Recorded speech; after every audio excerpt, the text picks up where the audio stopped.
and welcome to Classical Stuff You Should Know, a podcast where mere seconds ago AJ was belching directly into the microphone and Graham was off. and Graham was singing. My name is Thomas Magby. I am joined as always by the aforementioned AJ Hannenberg. That's me. And Graham Donaldson. Hello. There's a song in my heart, Magby. What's that song?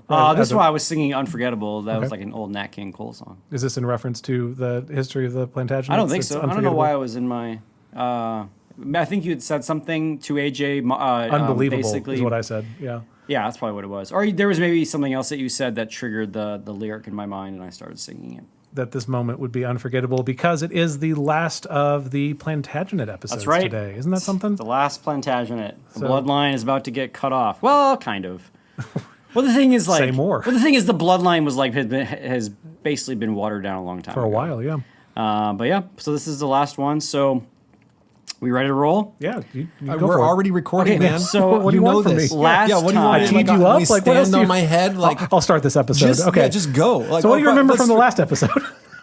Literally nothing. No, I remember. Wasn't the guy like beaten to death and bleeding out of a sheep? That was a long time ago. But that was Henry the broken VI. heart? Oh, Henry the VI two was a while boys. ago. The two boys who got cast That's under right. the staircase. That was So last time. the episode ended where Richard III is now king. Yeah. And Really good dude, he right? put his nephews in the tower, and the nephews were never seen since. And may or may not have. And they may or may not. I mean, they definitely were killed. But I mean, we don't know that. We don't know if they were killed as kids. We don't know if they grew up into like happy adulthood. But and we then did. had two kids that then were killed. That's Yeah, right. that's right. But we yes, exactly. You can't prove it didn't happen. You can't prove That's it didn't exactly happen. right. They did find two princely-looking boy skeletons under a staircase 150 years Like later. gem encrusted. Yeah, How do you know they're prince Because skeletons? they're noble. So they have like higher collarbones. I was gonna The say, is that cheekbones the are real high. Yeah, for sure. So, Aquiline. Oh my gosh. so Richard III. Do you remember the pretense of how he became king and how he discredited little 12-year-old Edward V? How he said that he was not a king. He was the brother of the former. So Richard was the brother of the former king Edward IV. Yeah. And he said when Edward IV died from chilling too hard, Richard III. He was illegitimate because he had been married before, That's right. Richard III That's right. said, "Hey, my brother is actually married to some else. lady." Yeah. In his wild days, and they never got divorced, and then he married Elizabeth Grey and started having kids, but those kids are not legitimate because Previous marriage. I didn't see no pope and no wedding, so Richard III is now king. And everyone was like, And then didn't they do the thing where he planted guys that were like, "Will you please come be our king?" That's and he's right. like, "Definitely, I will not." And everyone's like, "We hope you're honest." Yeah. That's- And then they please were like, don't. "Long live King Richard," and the crowd was like, "Ugh, shut up, buddy." And then Richard was like, "I begrudgingly accept," and guys with swords are like jabbing the crowd, and they're like, "Please clap!" Right? It's like his applause. yeah. yeah. It's his Jeb Bush moment. Please clap, Please and everyone's clap, like, "Okay." So, and do we know this was true about the previous marriage? Like that previous marriage did actually. Clarence floated it, and he died in a bucket of wine. Yeah. And now Richard seemed to know about it. We don't really know. Okay. But everyone's like, we don't care. Right. We don't care. We don't need. We don't want you. Right. We don't want Richard. We don't want you. The guy when killing kids. Richard Yeah. takes over the crown, whether or not he was just like a naked power grab, or whether he really thought he was doing the right thing because he really believed in the heredity of the crown, and these boys are illegitimate. Everyone else was just like tired of war. Right. At this point, Richard had some dudes in his corner that helped him get there. The Duke of Buckingham, a guy by the name of, I think it's Catesby or Catesby. He's got Catesby and Ratcliffe. Okay. Oh, why can't it be Catesby and Ratcliffe? Come on, Fine, Cats and Catesby. Rats? Well, the Cats and Rats is going to be a humorous rhyme that comes up a little bit. So Catesby and Ratcliffe. And I might as well be Buckingham. British. Yeah. Caddy and Ratty are around, and they're buddies with Richard and Duke of Buckingham. And so Does one chase the other one around the castle? I don't think so. You mean yes? Yes, the Probably. answer is yes. Yeah. Thank you. Thank you. And so at this point, so the kids are dead, but the people don't really know it yet. And for a while, like everyone loved their little boy king. And so like moms would come to the jail and just like, wait for the boy to come to the window. And then, he would wave, and he was like the nation's, child. Mm-hmm. And so all these moms would come to the jail and wait for the boy to come and wave at the window. And then he would like not come as frequently. And then him and his little brother, the little adorable 9-year-old Duke of York, just one day stopped coming. And basically all the moms of the realm were like, where are the boys? Yep. Show me the boys. And to the point where people were getting so frustrated that Richard III had to basically come out and say, bad news, they're dead. And Could they have died of disease? they could have. They could have died of cold, disease. I mean, but if they died of cold and disease and malnourishment, like both of them at the same time. And wouldn't he have announced it? And yeah, or he wouldn't have like rushed the doctors in. But anyway, nobody bought that. They just like, Died a natural death. died natural. Oh, maybe like God killed them for being bastards. No one believed it. Wow. Right? Yes. Yowzer. I hope no one actually floated No, that. I'm sure people floated. They floated all sorts of crazy things. No one bought it. And so, and this is what Churchill says about this time. So people kept asking about the boys, and so this is what Churchill says. When, how, and by whose hand the deed had been done was not known. But as the news spread like wildfire, a kind of fury seized upon many people. Although accustomed to the brutalities of the long civil wars, the English people of those days still retained the faculty of horror. And once it was excited, they did not soon forget. This is a great line. A modern dictator with the resources of science at his disposal can easily lead the public on from day to day, destroying all persistency of thought and aim, so that memory is blurred by the multiplicity of daily news and judgment baffled by its perversions. But in the 15th century, the murder of the two young princes by the very man who had undertaken to protect them was regarded as an atrocious crime, never to be forgotten or forgiven. And then, so pretty soon after this happens, then Richard III makes his little son the Prince of Wales, and everyone was like, I freaking hate you. Right. You just murdered the Prince of Wales, and now your kid's the Prince of Wales? No, thank you. So that's a great little line that Churchill says. He says, hey, modern dictators can get your head all twisted around by saying that this is science, and he can like start throwing news at you all day long that you don't know what's what. But back then, people still thought that murdering kids was wrong. Good. And so people were ticked. Yeah. Yes. That's great. And Richard III is kind of like losing the PR battle, understandably, as he should. Pretty bad, yeah. So at this point, we don't know why. We don't know if it was because of this or if this was coming before. We don't know if this was a high-minded ideal that he was so horrified, or if he thought that maybe he could off Richard and somehow get the throne, which he never would. But Buckingham, who was Richard's like bulldog right-hand man, at this point says, screw this noise, I'm out. I am not backing Richard no more. So Buckingham is... Seems like a good political move. It seems like most of the people are not Richard That's right. fans. Right. Now, depending on how you read it, some people read it as sort of naked ambition on Buckingham's point of view, that he sensed weakness, that he could maybe swoop in and off Richard and then somehow like become king himself, because there was like... He had his, John of Gaunt was his he had some wacky thing all the way back, right? And with all these people dead, there's like no clear successor. So when Richard made his son Prince of Wales, that was a now clear succession, even though everyone's real squishy about it.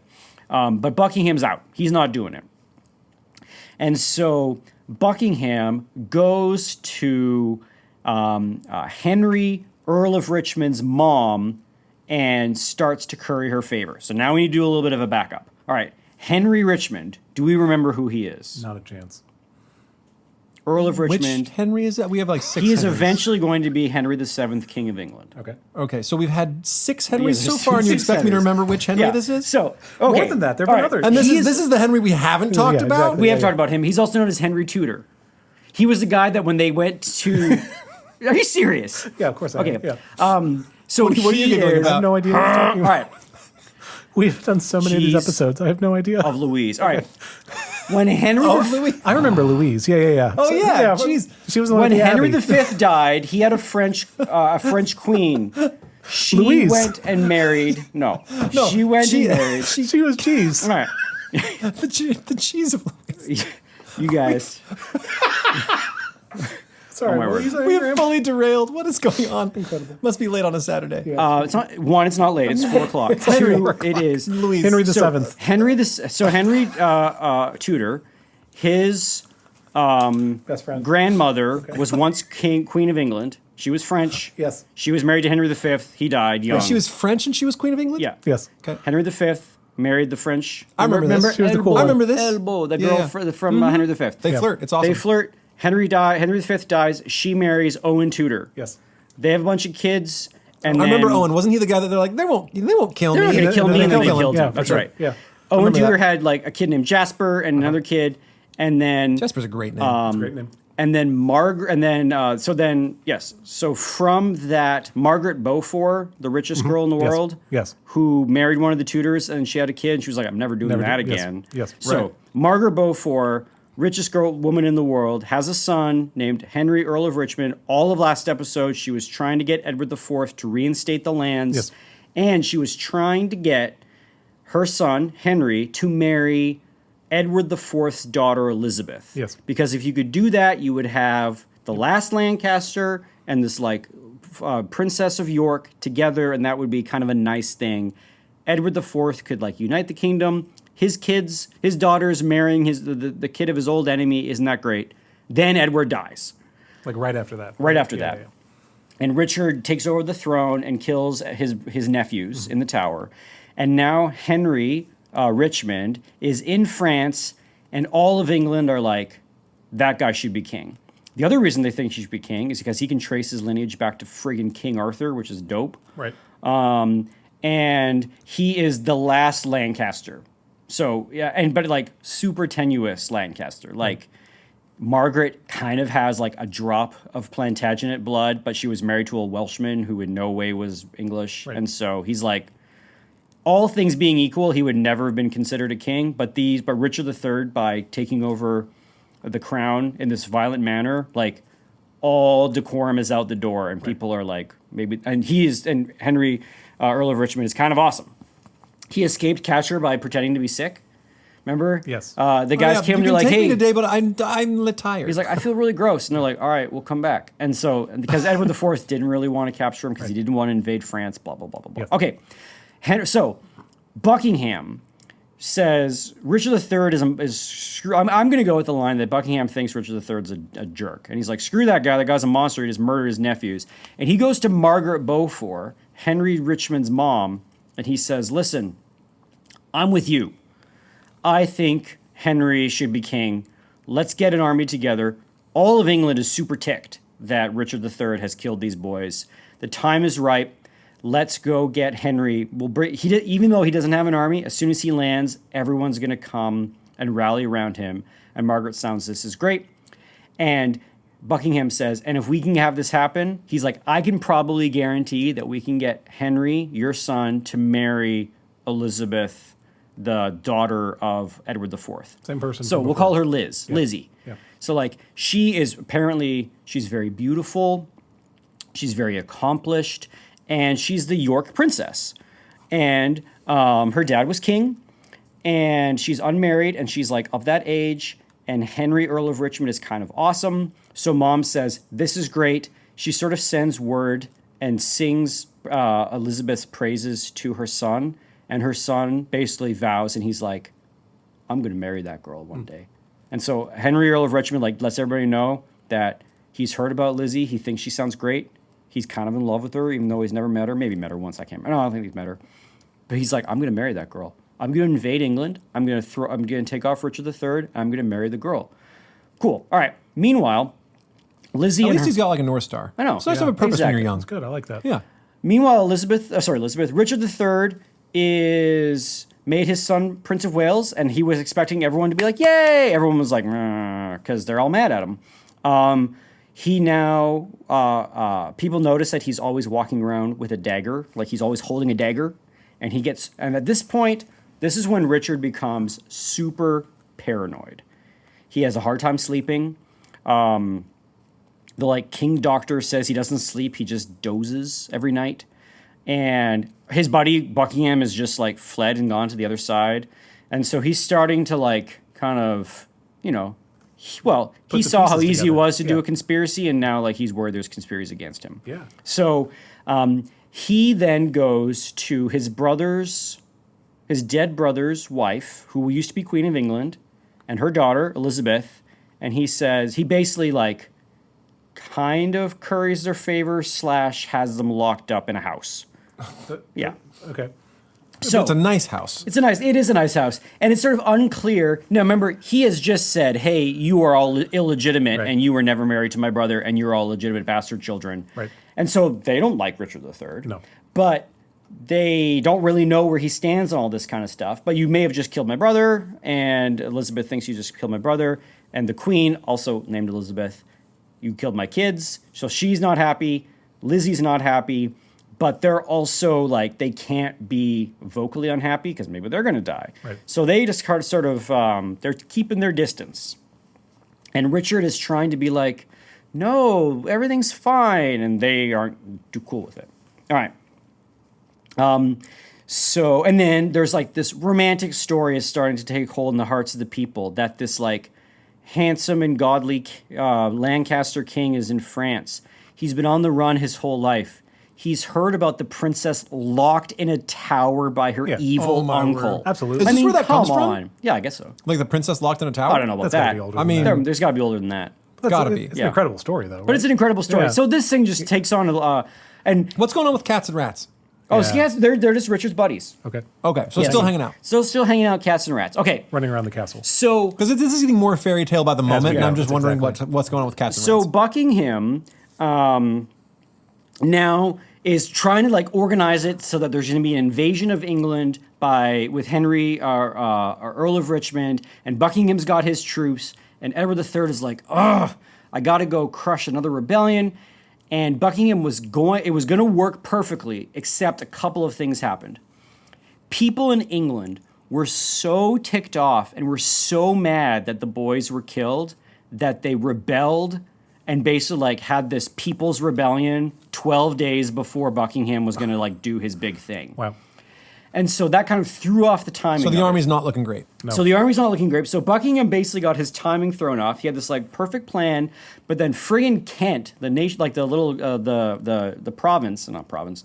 I guess they're like what are they called, like a duchy or whatever.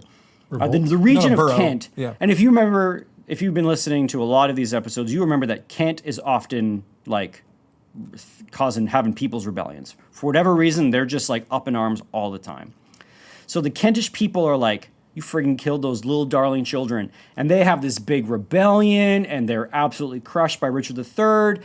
And Henry So not hears... only is he killing kids, but he's crushing people's rebellions, and it's not. But not a good then look. Buckingham was like, "Oh crap, we better launch this now because like the rebellion's happening." So he does it quicker than he should have, and then Henry's like, "Oh no, we got to go." And so they get on their boats, but then there's a storm, and Henry's boats don't even they can't all sail to England at the same time. The whole thing is a disaster.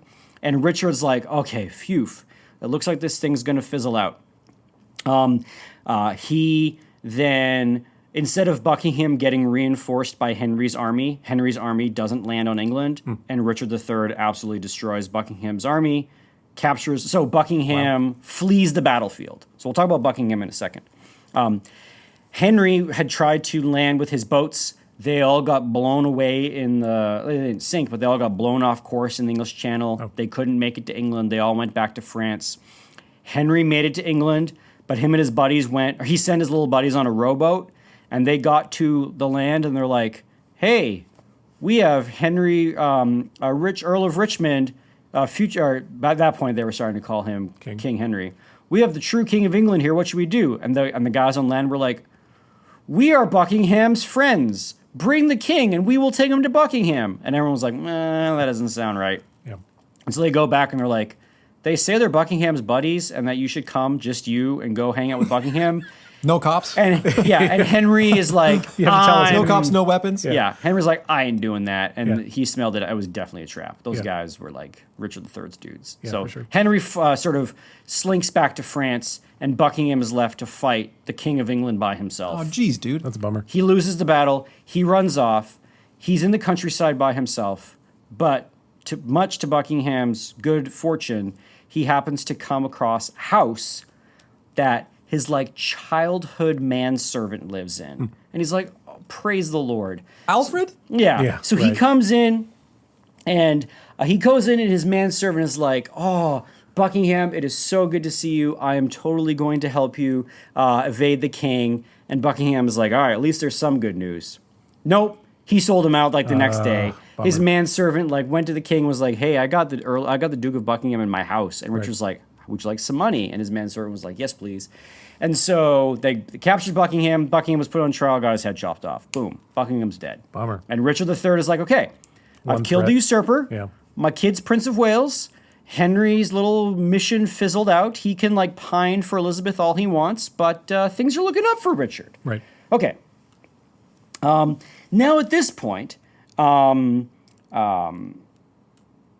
Richard says, "Okay, I need to now enact some high-minded government reforms." I got to get those people on my side. That's right. And so he went after all of the line items that the people wanted. He started tackling like church indulgences. Free college. Yeah, exactly. He went after church indulgences, which was a big problem. You know, this is pre-Reformation. He was helping with like the things you can and can't do on like public land. Like he went after all this high-minded government ideals. And what do you think the people thought about it? They did. You killed those boys, you monster. He's still a bad That's Yeah, guy. they're like, we Yeah. see what you're up to. Yeah. Yes. Let's see true? if I can read it. He doesn't get any credit? No. Okay. Everyone hated it. He was like doing all these like, even Churchill, he's like, the laws were actually pretty smart. They were pretty good reforms. And Richard III, if he hadn't been such a dirtbag, like would have been a great king. But every time he like passed this like really well thought out law, he like, They're like, great law, kid killer. yeah, exactly. He like invented like a postal service. Oh, wow. And he invented like this way of like communicating and having like the post, basically having secure messages going back and forth. Yeah. And everyone was like, "You suck, you killed a kid." And so Richard III, like no one likes him. I'm starting to feel a little bad for Richard. Do those stamps have kids' blood on them? Yeah, exactly. Yeah. So let's see. We're sure he killed the kids? We're not. No, Okay. we're not for sure. We're not sure at all. But no one was buying it. Yeah. Let's see if we can have it. Yeah, here's what Churchill says about it. He proceeded in the new year to inaugurate a series of enlightened reforms in every sphere of government. He revived the power of Parliament, which it had been the policy of Edward IV to reduce to a nullity. He declared the practice of raising revenue by benevolences illegal. Parliament again legislated copiously after a long interval. Commerce was protected by a series of well-meant if ill-judged acts. And a land law was passed to regulate uses, or as we should now say, trusts. Attempts were made to please the clergy by confirming their privileges, endowing new religious foundations, and extending the patronage of learning. Much care was taken over the shadows of heraldry and pageantry. Magnanimity was shown to fallen opponents, and petitioners in distress were treated with kindness. But all counted for nothing. The hatred which Richard's crime had roused against him throughout the land remained sullen and quenchless, and no benefits bestowed, no sagacious measures adopted, no administrative success achieved could avail the guilty monarch. So, no one was buying it. Right. Everyone was like, he could, And so this is where, so he was losing the PR battle. Yeah. And he was doing all the quote-unquote right things governmentally. But there was this one little guy, and this is where cats and rats comes in, AJ. There was this one guy. He was a little gentleman. His name was Collingburn. And Collingburn, Please tell me he like comes up with burns. he does come up with burns. Oh, good. Okay. How is this not a fairy tale? That's incredible. Calling Burn, like so- that's his name. So Collingburn comes up, and so Richard is trying to do all this like serious government, and Collingburn writes a little like limerick that becomes really famous in the land. Okay. And so this is what he says. So it says, an impulsive gentleman, one Collingburn, formerly sheriff of Worcester, was much He's a cop? he's sheriff of Worcester, was so much incensed against the king that he had a doggerel rhyme he had composed nailed on the door of St. Paul's. Wow. So Oh there dang, was, that's like bold, takes right? some yes, monster. right. St. Paul's. So the three buddies of Richard were Catesby, Ratcliffe, and a guy named Viscount Lovell. And Richard, if you remember, Richard's sigil was the boar. So this is what Collingburn nailed to the door of St. Paul's. The cat, the rat, and Lovell our dog, ruleth all England under a hog. And everyone loved it, and they thought it was That's pretty hilarious, good. and people would chant it in the streets, and Collingburn was agonizingly killed. because of it. Of course he was. For a rhyme? Yeah, for a rhyme. Yeah. A diss track, if you will, Hannenberg. That's right. And like, just goes to show that Richard III didn't support the arts. Yes, exactly he did right. not support the arts. Was there a trial or anything? No. Or the guy was just killed. All it says, but it was that Collingburn suffered an agonizing death at the end of the year. Yeah. But Churchill says he was undoubtedly a rebel actively engaged in conspiracy. Oh, So he wasn't just killed for the Okay, rhyme, yeah, but there the you go. dude was like, you know, He still was- brought attention to himself. Don't most artists have a troubled past? That's right. You know what I mean? So he was witty, and he was, you know, spitting fire and nailing into the door of St. Paul's, and everyone was like, the cat, the rat, the dog, and the hog. And people were like, that's funny.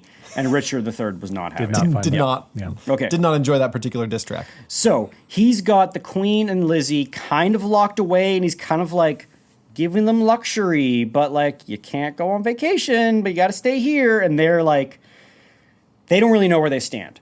Because they're family, but so was Edward V and the Prince of Duke of York, and they got smothered to death. Yeah. And Lizzie kind of knows that there's like a handsome maybe king out there who's like trying to invade England to win her hand. Who also weirdly loves her. Who also weirdly loves her, but she's never met him, so that's good. We don't really know where she stands on this. At this point, Henry gets sort of his failed invasion. He gets back to France, and at this point, he is crowned King Henry VII from the people who support the Lancasters. Oh, okay. So they crown him King Henry VII, and he makes a declaration on his coronation outside of England. So he's not really coronated, but they name him King Henry VII. Right. He makes a vow that he will conquer England, that he will defeat Richard III, and that he will free Elizabeth and marry her. And in so doing, the Lancaster and the York will wed and will heal the nation. This guy rules. They kind of rules. I kind of love this guy. Yeah, this is awesome. And Shakespeare loves this guy. Yeah. And so you've kind of got this story of like this younger generation that seems to have all of this like idealism about the future. And then you've got Richard III, who's kind of fighting yesterday's war, and he's trying to hold on power to himself. And He's dozing at night and being weird. That's right. He's carrying a dozing at dagger. night, and he killed a bunch of kids. And it's just like, we want some positivity. We don't want some negativity. Who cares? And all propriety is out the window. Even though the Earl of Richmond is like, he was not next on the list to be king. His path to the throne is tenuous at best. He's not a Plantagenet. His mom is barely has Plantagenet blood. His dad was a friggin' Welshman. The English don't like that. Right. People were like, the story's awesome. And he's better than Richard III. And he's buried Richard III. Yeah. What do people think of the Divine Right of Kings at this point? Like, they're just like, whatever? I mean, he is Well, King still Richard has, I guess, as much- technically in the line. So they're not going against God because he is blood. He's not just like a dude who just like comes out. He's not just like some guy that comes out of like the gutter that just sort of says, I'm charming, make me king. Right? Like he still has a claim. But, you know, the whole propriety is out the window, and this has just been like 2 generations of warfare, and so this is starting to look better and better. Yeah. Okay. Where are we going to go? Yes, so people craft on Richard III's rule despite it being good. Here we go. Okay. At this point, and so Richard is getting increasingly paranoid about everything, but he's still got Catesby, he's still got Ratcliffe, and he's still got Lovell, and Buckingham's gone. And then tragedy strikes poor Richard III. Maybe poor Richard III. Tragedy strikes Richard III's family. The little Prince of Wales dies. Wow. His little son. That's terrible. After just sort of So succession is gone. after a brief illness, his kid dies, and the succession is blown up. And so like now, not just in people's hearts, but if you actually like crunch the math, Henry is the heir to the throne. Henry, The seventh. the seventh, Yeah. should be heir to the throne now based on the math because there's no more kids. Clarence is gone. You accidentally killed all the other nephews. Like there's no one left. Right. So Richard III is like, crap, I got to get a kid. All right. So he goes to his wife. If you remember, his wife was married to Henry VI's son, who was the Prince of Wales, who was killed on the battlefield in his first battle when he was 18. Yes. Yeah. So he's married to that guy's wife, but she's like, no more kids. I'm old. I'm sick. And she was. She was not old, but she was past bearing children.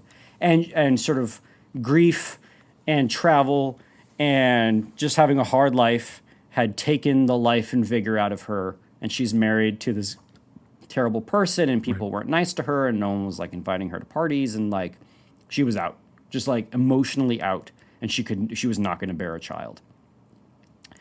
And so Richard's not going to get a kid from her. So what do you do? Concubines? No. That's the divorce, right? Is that? Or you murder her. No, he doesn't murder her as far as my we gosh. know. Okay. But she does die. Oh. So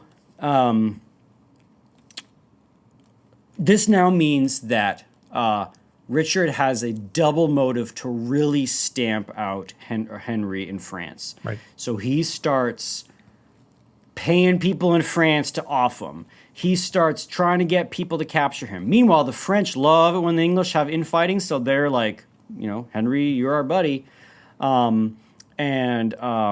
Plus, your grandmother was a queen, was a French princess, and you're not even English because you are Welsh and French, and like we hate the English, and this is kind of delightful that you're going to be the king. If we support you, you're the king of England, and you're not even English. Ha ha ha ha ha. French love it. Henry keeps evading all of the assassins in Normandy and in Brittany, and Richard III just can't stamp him out. He is. And at this time, his wife, Anne, dies. And so Richard is now a single man, and he can marry again. And maybe if he marries and has a kid, like he can sort of secure this thing. Is he going to try to marry the girl that Henry loves? So, who is no. You mean his niece? Yeah. Oh. So, he starts I'm mounting... not into this. I do not he like starts it. mounting a charm campaign. Now, this is kind of awkward. Yeah. Because, Do you love that house that I put you in? Yeah, seriously. But this is awkward because a year and a half ago, you were saying that you were all bastards and illegitimate. Right. But so rumors start circulating that Richard III is considering marrying his niece, Lizzie.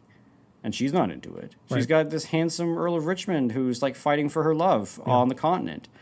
And Mom is just trying not to get killed and her more kids to get killed. The whole thing, the rumor spins up. Eventually, Richard basically says, "I'm not marrying my niece. Oh. You guys, that's gross." Okay. And so people are like, "Good, Yeah. yes, awesome, thank you."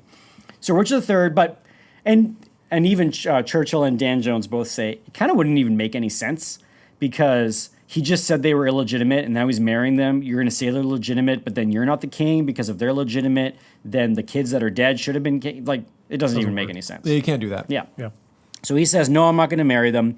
But he basically he's trying to win them over to his side so that they don't want to be with Earl of Richmond, with Henry VII. And that they want to stay with Richard because that's where the money is and that's Right. where the good times are. So he basically starts Party Kingdom. Okay. Richard III has his... It sounds like this guy's trying literally everything He's trying to stay literally in power. everything. So he's trying... Assassins, Party Kingdom, PR campaign. Anything. yeah, So anything. killing those kids was a misstep. Misstep. So he's got Party Kingdom.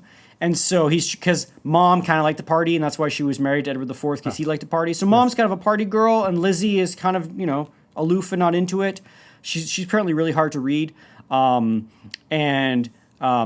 Churchill and Dan Jones say that the adjective they keep using for her was, quote, adaptable.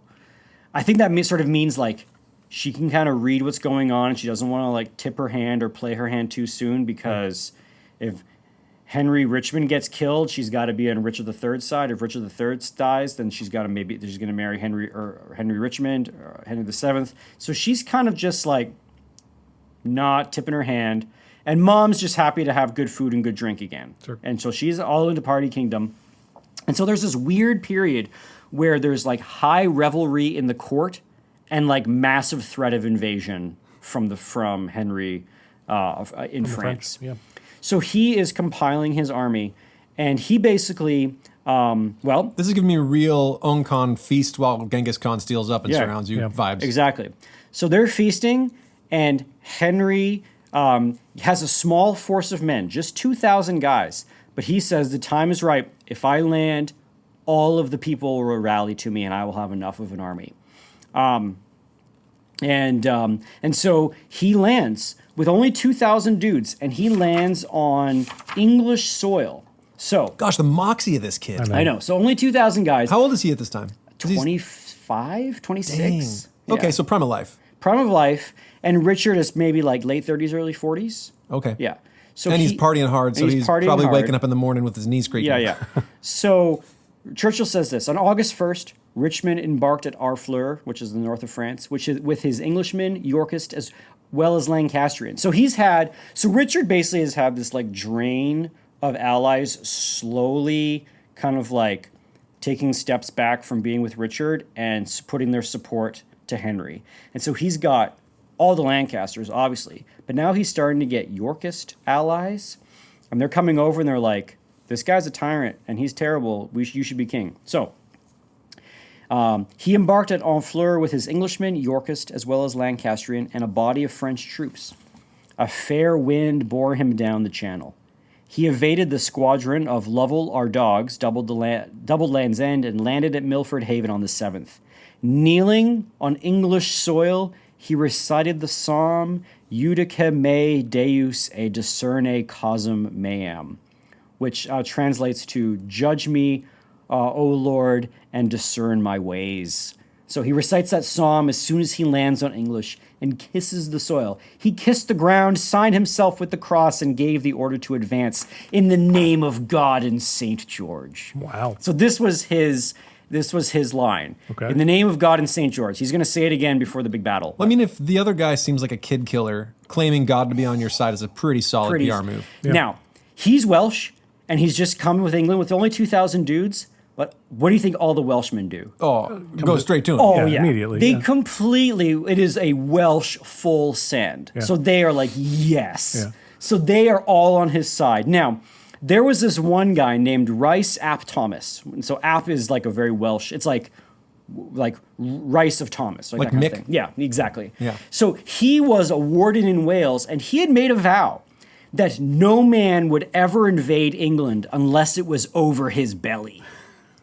What? But so basically, you have to kill me if you're going to invade. So did he England. lay down and let him walk Yes, over? he did. What? So the Player- Welshman. Oh my gosh, so the that's Welshman rad. was like, oh, so he was like, oh yeah, Henry Richmond. And but I was like, hey, what about your vow that no one's going to invade England unless over your belly?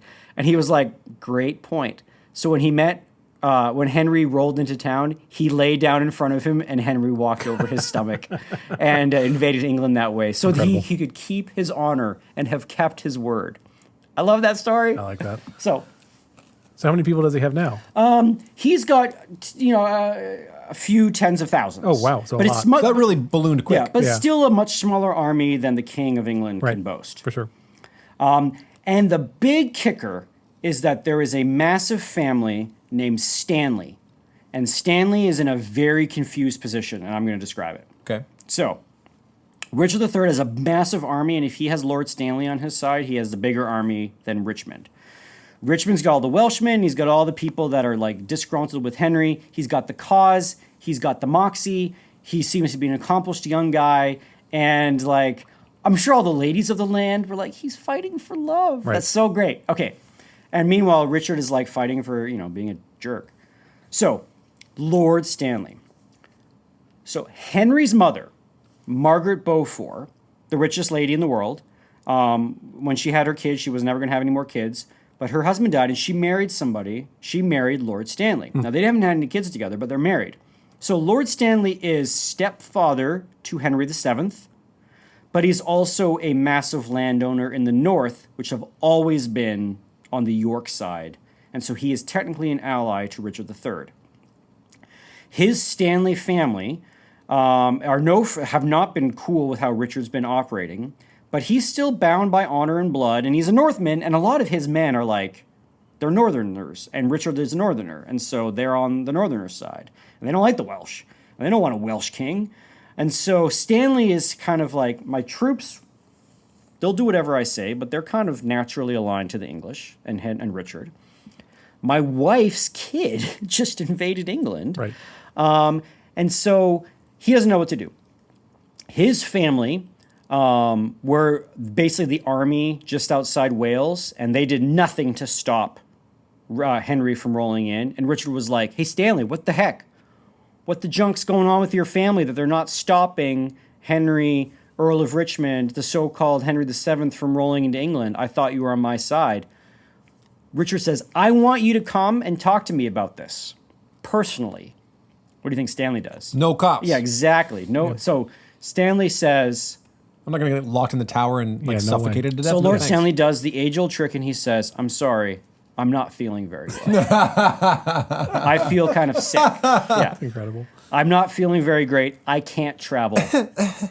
Exactly. But he sends his son. Oh, So he sends his son. Oh man, if Richard kills that kid, it is over. Oh my word. is that exactly what happens? Oh my Yeah. God! Please tell me What he does it sees come- that It gets this is the even case. better. If It he gets kills this even kid, better. Everyone is against him. Yeah, Even seriously. There's better. no way he'll Even survive better. it. Yeah. Okay. So he says, Lord Stanley says, I'm not feeling so great. I'm feeling kind of sick. You can have my kid. And this was a common thing to send your son and as a ward. Basically, it's kind of like a hostage. Right. It was essentially, he was saying, you have my support, Richard, because you have my kid. Right. And so it kind of signals to Richard that we're buddies. Right. But it's also a big risk. So he sends his son, who has the fun name of being known as Lord Strange. Poor guy. So Lord Strange is just his name. Oh no, that's pretty cool. Yeah, so It is, Lord yeah. Strange, the kid of Lord Stanley, goes, and he is now like the ward of Richard III. And everyone kind of knows that if Stanley doesn't play ball, Lord Strange is dead. Yes. Okay. Absolutely. Yeah. So they now take the field. Henry gets all of his troops, and they take the field at the Battle of, I always forget the name of it. It's like the most famous battle, Bosworth. So they get to field at Market Bosworth, and Henry the seventh, Henry Earl of Richmond, is on one side with all of his Welsh and all of his people who have rallied around him. And on the other side of the field is Richard III with all of his Englishmen. And Lord Stanley shows up right before the battle, and his other family members also show up from the south. And the way that the battle is outlaid is that on the left, you've got Henry. On the right, you've got Richard. To the north, you've got Stanley. And to the south, you've got another Stanley army.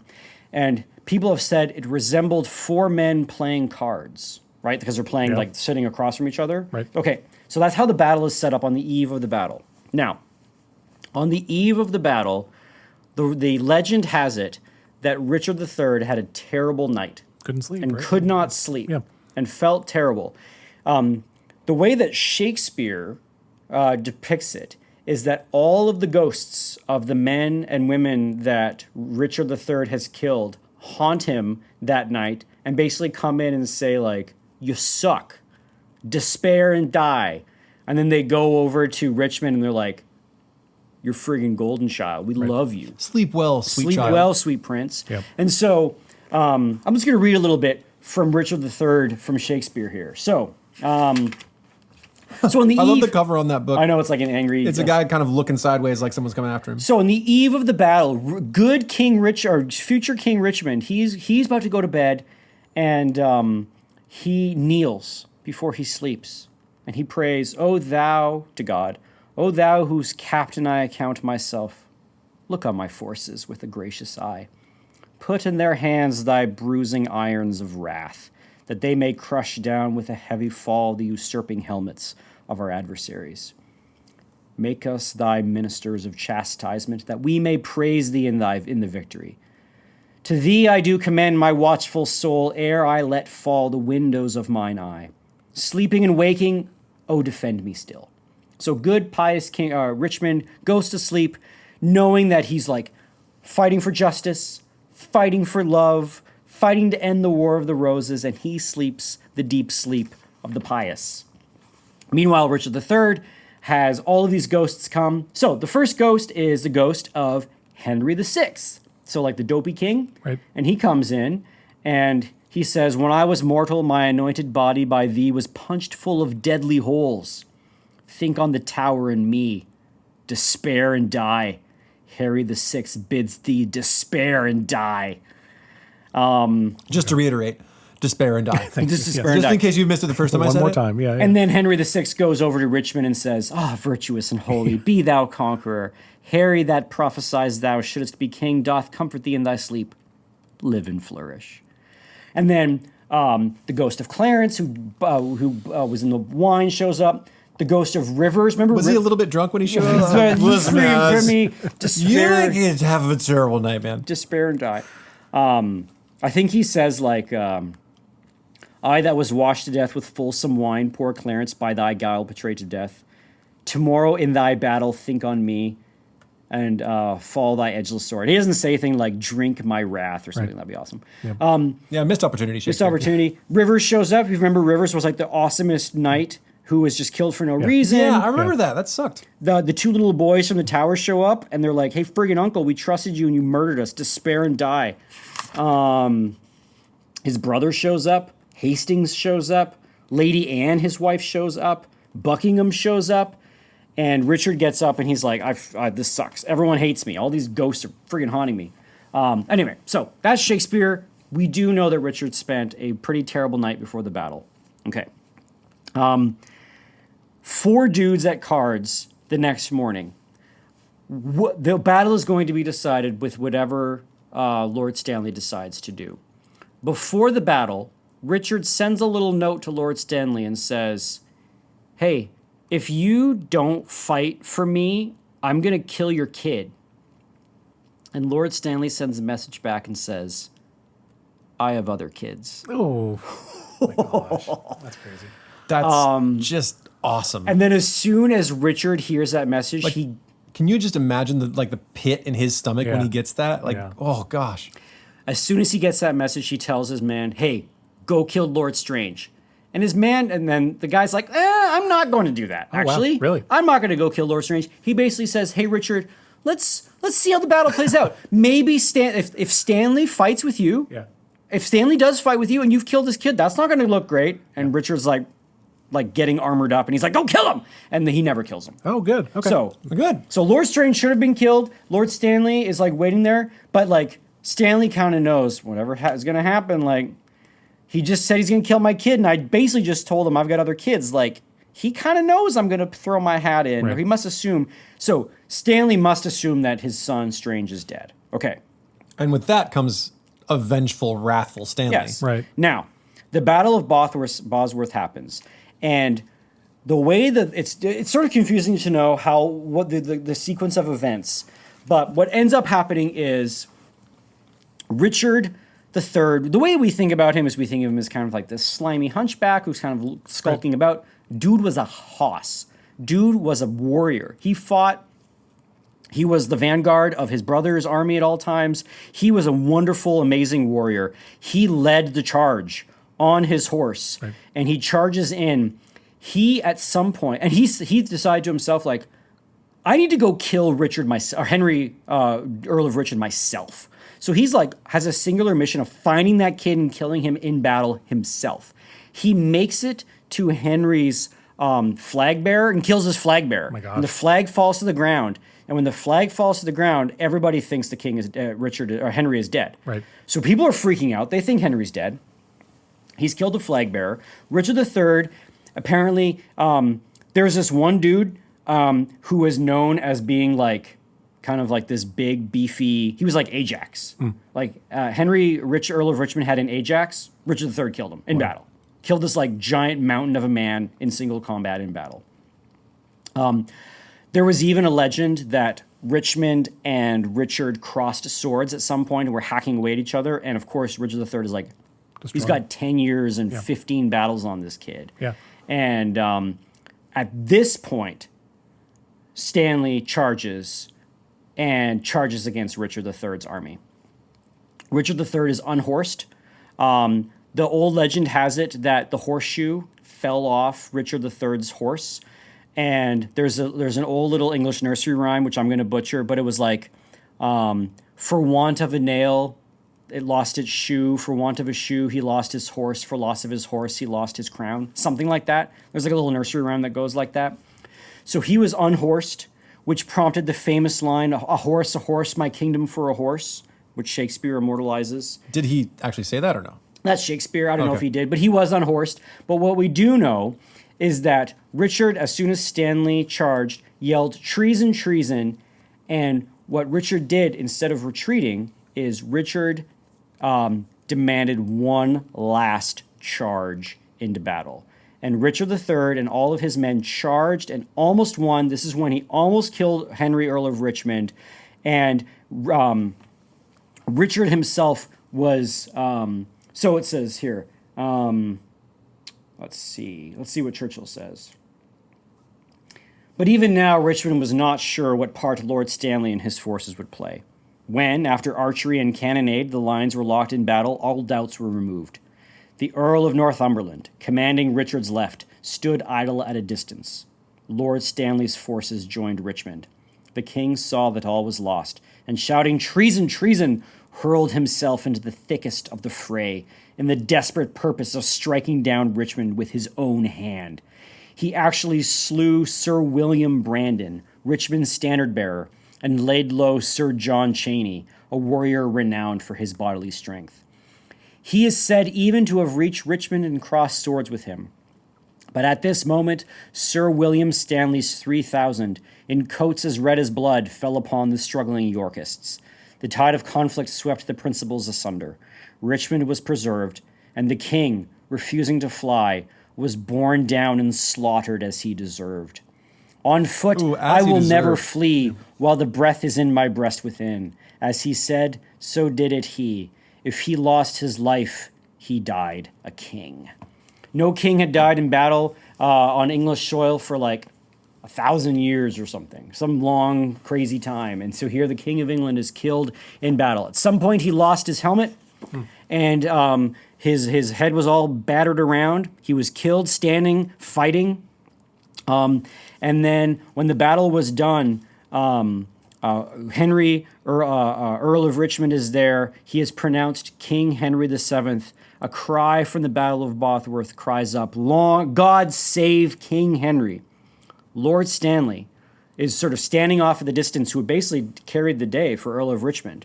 And thinks he just lost a kid. Yeah, and he thinks he just lost a kid, but he didn't. Lord Strange is still alive. Yeah. He, out of the corner of his eye, sees something glinting in the bushes, and he realizes that it is the crown that has fallen off Richard III's head. Crazy. He goes into the bushes, grabs the crown, goes and crowns the kid, Earl of Richmond, and crowns him Henry VII on the field of battle. And so he gets to become the kingmaker. He thinks his kid is dead. He's not. He's reunited with Lord Strange. It's all great. Isn't this wonderful? And then Henry VII immediately sort of rides to England, gets Lizzie out of the tower, marries her, and at that point on, he created a new symbol. And what he did was he took the red rose and the white rose, which were the symbols of Lancaster and York. I can't remember which one is which. And he married them. And so he had this new rose known as the Tudor rose, which was his house. And it was the white and the red rose on top of each other. And it said that, I think Dan Jones says, even the most simple-minded of Englishmen, when he saw that sigil, knew what that meant. And that meant that the War of the Roses was over and that the two houses have been joined. And during the coronation and then the eventual wedding, apparently Margaret Beaufort just wept for joy for years. And she just was always weeping with happiness because her boy, her only son, is now King of England. And he's married Elizabeth and he's joined the two houses together. And everyone is happy that there's this new age of prosperity to come and the healing of this war. And Churchill, and this is how we'll end, and Churchill ends the War of the Roses by saying this. It's a little lengthy, but I think it's very interesting. Bosworth Field may be taken as closing a long chapter in English history. Though risings and conspiracies continued throughout the next reign, the strife of the white and the red rose had in the main come to an end. Neither won. A solution was reached in which the survivors of both causes could be reconciled. The marriage of Richmond with the adaptable Princess Elizabeth produced the Tudor line, in which both Yorkists and Lancasters had a share. The revengeful ghosts of two mangled generations were laid forever. Richard's death also ended the Plantagenet line. For over 300 years, this strong race of warrior and statesman kings, whose gifts and vices were upon the highest scale, whose sense of authority and empire had been persistently maintained, now vanished from the fortunes of the island. The Plantagenets and the proud, exclusive nobility which their system evolved had torn themselves to pieces.